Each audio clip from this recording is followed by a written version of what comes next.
Olá, minha gente, boa noite. Estamos aqui mais um dia para falar um pouco da palavra do Senhor, que a gente hoje vai falar de um homem que veio para nos salvar, né? Que o nome dele é Cristo, porque ele veio a essa terra com o intuito de nos livrar de todos os males, de todos os pecados, e veio para nos trazer salvação e libertação, né? E eu eu assistindo aqui um vídeo um pouco falando de Jesus, e começando lá no livro de Mateus 2,16, aí falou assim: quando Herodes percebeu que havia sido enganado pelos magos, ficou furioso e ordenou que matasse todos os meninos de 2 anos para baixo em Belém e nas proximidades, de acordo com as informações que havia obtido dos magos. Então cumpriu o que fora dito pelo profeta Jeremias. Ouvi uma voz em Ramá, chorou grande lamentação, e Raquel que chora por seus filhos, recusa ser consolada, porque já não existem. Aqui, nesse texto aqui, está falando do primeiro obstáculo que foi que Jesus passou, né? Que foi já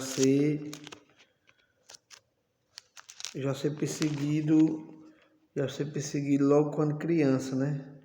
O rei da época, o rei Herodes, ele incomodado com as profecias do Messias, ele ordenou que matasse todas as crianças que tivessem até 2 anos de idade. E uma dessas crianças era Jesus, né? E como Deus tinha enviado Jesus a essa terra para livrarmos de todo o mal dos nossos corações, eles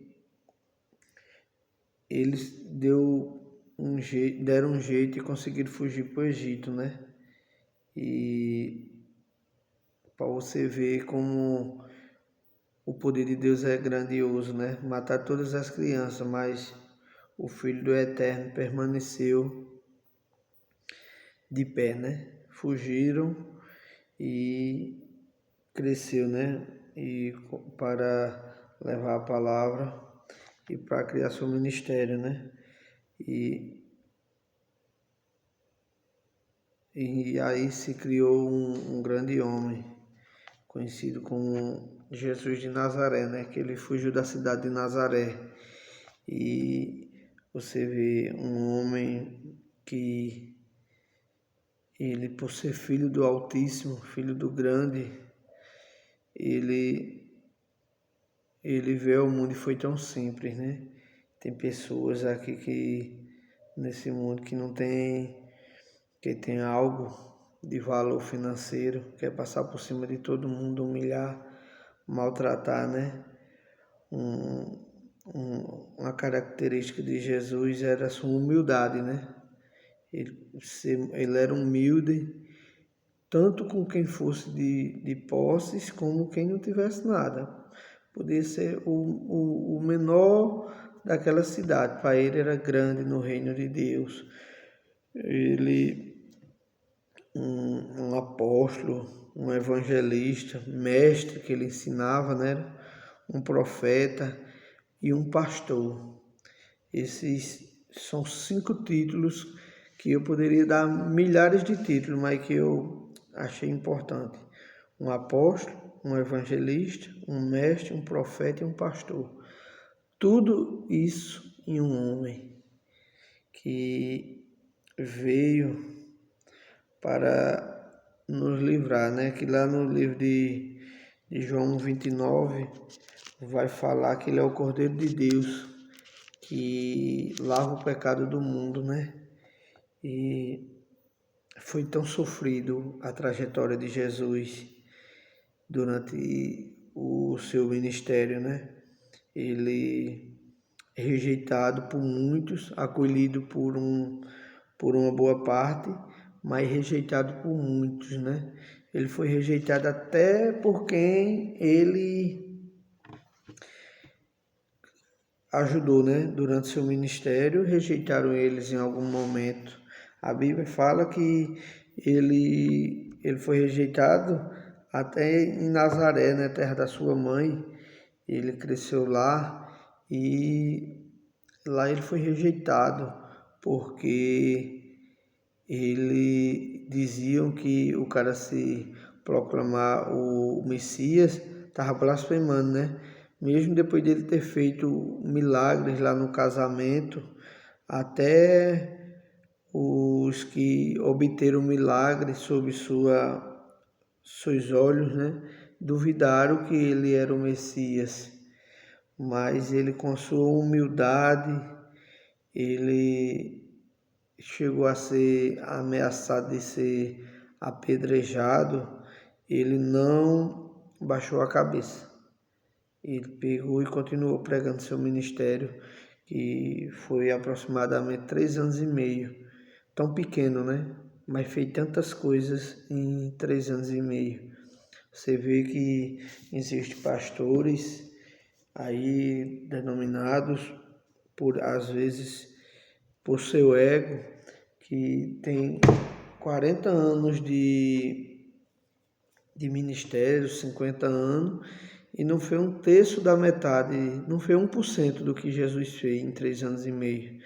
Se você for ler aqui os livros de Mateus, Marcos e Lucas, você vai encontrar vários milagres, né, providos por Jesus, um homem que só plantou o bem sobre a terra e foi rejeitado pelos homens.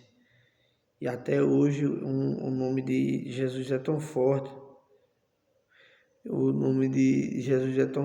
que já tentaram de tudo.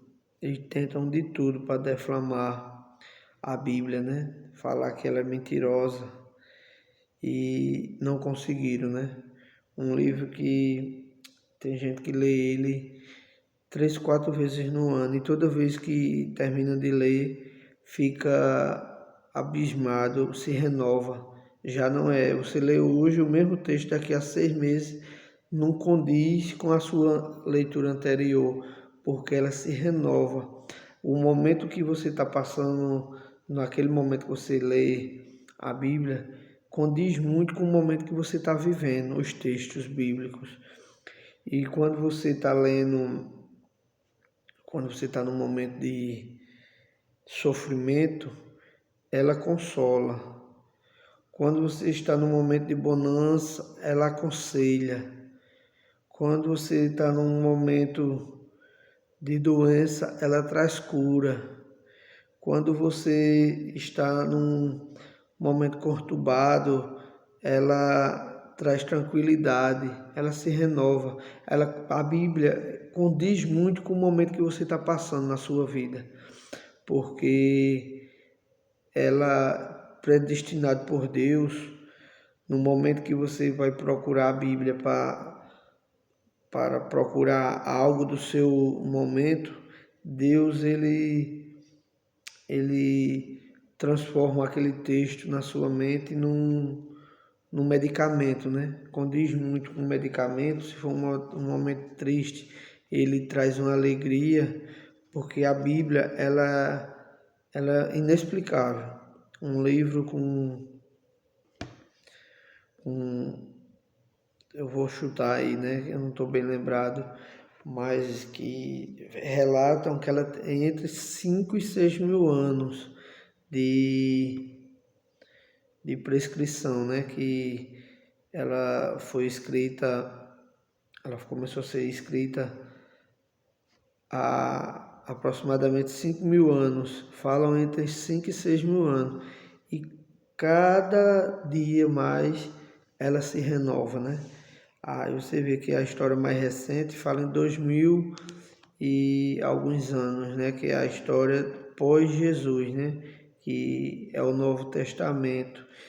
E o Novo Testamento, ele traz aqui falando muito sobre os acontecimentos que terão de vir a acontecer, né? Previsto por Jesus, né?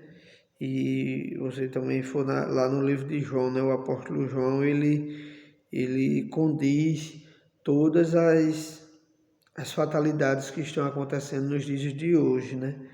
E tudo isso tem um peso muito grande sobre nossas vidas, né? Sobre a vida do cristão, né? Você for analisar essas festas que terminou hoje, né? Quarta-feira, alguns chamam de quarta-feira de cinza, e que é o final do carnaval. Você for analisar na televisão, você nas redes sociais, quanto de coisas erradas são feitas nesses dias para a população, é normal, né? Se for assistir qualquer vídeo de algum bloco, de alguma festa, de alguma cidade de carnaval, não cabe ninguém no meio das ruas, né? E não condiz com a situação falada pelo brasileiro, né? O brasileiro fala que está muito em momento de crise, né? Em escassez de recursos, né? Aí você veja uma festa com 4 dias, praticamente 5 dias, né? Que termina hoje, mas ainda tem gente festejando. E você for olhar, não condiz com a realidade do brasileiro, né? Que eles falam que estão à beira da fome, né? E você for analisar direitinho, é quase uma blasfêmia, né? Eu considero como uma blasfêmia, porque você tiver sabedoria e analisar, você pega hoje e vai comprar uma lata de cerveja numa festa, ela deve custar na faixa de uns R$ 7. Aí o brasileiro vê 1 quilo de arroz no supermercado por R$ 4, ele faz um vídeo e fala de fome, fala de desemprego, de caos. Mas se a gente for analisar direitinho, o caos quem está plantando é a gente mesmo, porque foi um carnaval, não sei para os comerciantes, né, se foi um ano melhor ou pior, mas as ruas estavam lotadas. Mal cabia o vento, né? O vento tinha que passar por cima, no meio não cabia, porque é muito fácil a gente reclamar, né? É muito fácil a gente reclamar do prefeito da cidade, reclamar do governador do estado, do presidente no país e não fazer a nossa parte também, né? Porque se a gente começar fazendo a nossa parte, a gente ganha muito, né? Só não em jogar o peso em cima do estado, né? O estado está em falta. Os presidentes, governadores, eles estão em falta com seus estados, com seu país, mas a gente também, será que a gente está fazendo o que é certo? Será que a gente está colocando o lixo no local certo? Será que a gente está, como é que diz, a gente está economizando sem comprar coisas que não tem necessidade? Será que a gente está pagando nossos impostos em dias? O que eu quero falar de imposto é que a Bíblia fala: dá a Deus o que é de Deus, que é o dízimo e ofertas, né? E dá a César o que é de César, que é cumprir nossos impostos. Mesmo sendo impostos absurdos, né? Você lembra lá da história que Jesus manda Pedro ir ao mar, pegar um peixe e dentro do peixe trazer a moeda que desse para pagar os imposto cobrado, os tributos, né? E a gente tem um jeitinho brasileiro, né? De passar por cima de tributos, de bens, que a gente deveria cumprir leis, né? Bens não leis. E a gente gosta muito de passar por cima. E a gente estamos sendo infiéis com Deus. E eu gostaria de dizer aqui que Cristo é o caminho, a verdade e a vida. Ele cura, ele liberta, ele muda situações, basta que a gente dê brecha, né? Eu quero pedir perdão a Jesus por não buscá-lo o quanto que ele merece ser buscado. Mas pela sua infinita misericórdia, eu sei que ele, querendo, ele pode me perdoar. E eu vou agradecer a ele com oração esse dia de hoje, né? Essa semana, começando mais um... A semana começou hoje, numa quarta-feira, hoje. Como o diabo tem o poder de atrapalhar tanto as famílias. Hoje é uma quarta-feira e a gente está dizendo que a semana está começando hoje, porque a outra semana acabou no sábado, né? E essa está começando na quarta. Querido Jesus, estou aqui, Senhor, na Tua presença. Quero Te agradecer, Senhor, por mais uma semana de luta, Senhor. Mais uma semana de saúde, meu Pai. Mais uma semana, Senhor, de livramento. Que eu sei que todo dia, Senhor, o Senhor nos dá livramento. Jesus, perdoa, meu Pai, por ser tão falho, por não te buscar o quanto o Senhor merece. Mas eu quero aqui te agradecer por mais uma semana. Em nome do Senhor Jesus. Amém.